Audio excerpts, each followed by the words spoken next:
Welcome to Silicon Valley Asian Business Talk. Hello, everyone. This is Roger Chen from University of San Francisco, and we are conducting this interview sponsored by University of San Francisco Center for Asia Pacific Studies, short for CAPS.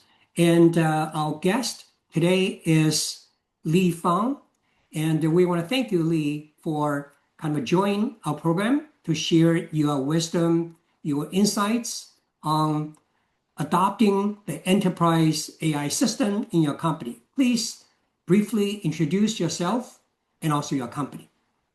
Great. Thank you, Roger. Hi, everyone. My name is Lee Fan. I'm currently Chief Technology and AI Officer for Circle Internet Group. For those who don't know, Circle is a global financial technology company building economic operating systems for the internet. We're creating a neutral programmable layer for digital dollars and enable money to move with the same speed, transparency, and security as the information and data to do today.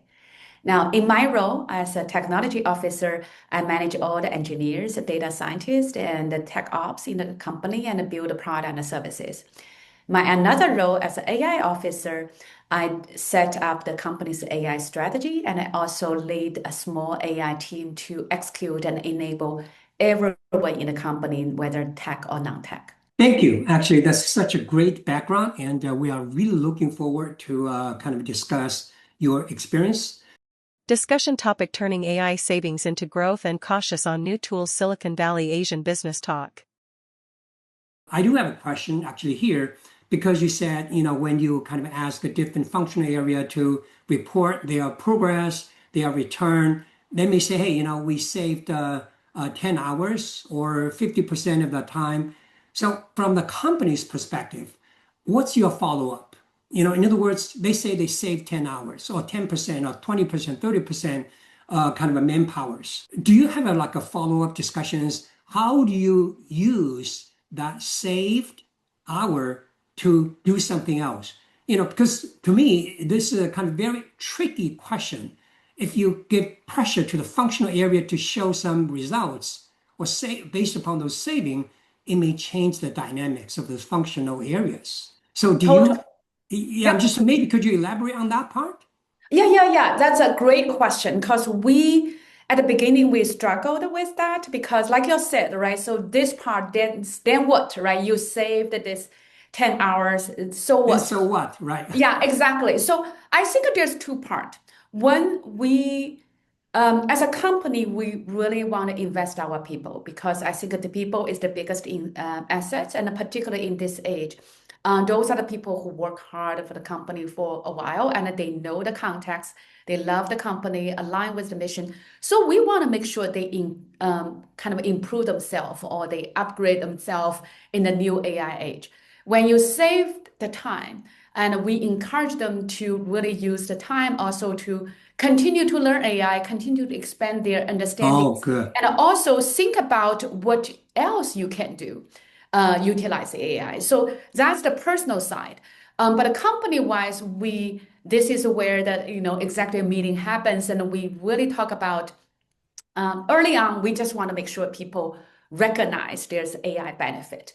Now it's actually a time we actually report to board that we will utilize AI and make sure the resource will go back to the efficiency and productivity, which means that we will produce more with the same resource. So our idea is not saying we're going to cut people or something. Instead, we will say, okay, instead of saying grow 30% more people, because we obviously have actually more than 30% or more work to do as the company continue to grow in the business. Yeah. And we will say, okay, let's say we want to grow 50% business, and we look at the new project, and instead of let's grow 30%, 40% headcount, can we keep the headcount flat, or can we just grow 10, 15% of headcount, but it can produce more?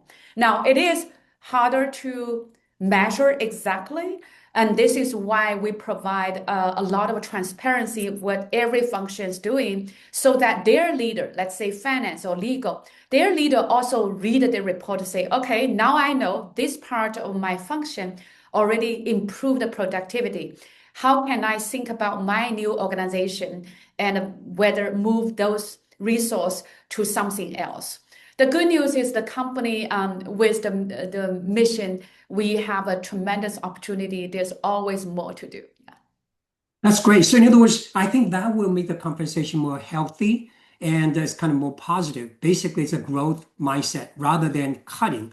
Because when you talk about the cutting, it changes the mentality of many people, right? It is. It is. I think it's very tricky, and I'm very grateful because I work closely with our chief talent officer, and he's also a big AI believer. And from day one, we work together how to make sure the culture and the incentives are correct. However, at the same time, we do want to make sure people know they have to move forward with AI.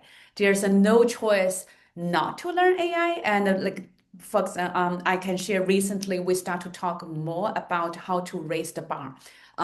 Engineer department and the product department will be the first one say we're gonna change our standard, and if you don't use AI, your productivity will be lag behind, and then we will have to look at your performance. Yeah. Thank you. Okay, now let's kind of switch gear to the bottom up. Yeah. Because actually, maybe you can share with us your journey about the bottom up, especially actually at one point you talked about a lot of initiatives, a lot of suggestion, recommendation using AI this, using AI that, to the point from your century, kind of a top level perspective, it becomes a little bit chaotic. So you want to centralize, kind of have some control format. Would you elaborate this point? Because I think that's a great point for many company to balance, so-called the bottom up and also kind of the more chaotic, non-directional kind of a process. Yes, so it's a very, I would say it's a constant discussion. And even yesterday when we have a company meeting and someone say, "Hey, there's a new tool. When can we use it?" This is very constant. I view this as a positive, I would say, force for us to keep updated. But the again, good news is we work across the functions, particularly the internal communication department, constantly have a communication with everyone saying, look, all the new tools we are monitor. But we are not as an enterprise, we're not going to jump on any new tool on the day one. When the new tool gets some momentum, let's say cloud code or Yeah, cloud work, like everyone's talking about it. From yeah, day that's one, true. we monitor it, but we are not going to jump on the day one. We will start to have people, we enable them to pilot. Let's say we pick 10 employees, so pilot cloud code for a couple of weeks, and they will write up. And at the same time, we monitor online what's the benefit, what's the risk, and we then also parallel we talk to the company, the vendor, say where is the enterprise support. We will not allow, and just be very clear, because we are an enterprise and we need to be responsible for our customers and partners. We will not allow any personal license used for the corporate environment. Yeah, Because makes sense. Yeah. because the personal one, there's not enough support for monitor, for logging, for security control. But we always work with, say, OpenAI or Anthropic or Google, make sure we use the latest enterprise license to support that.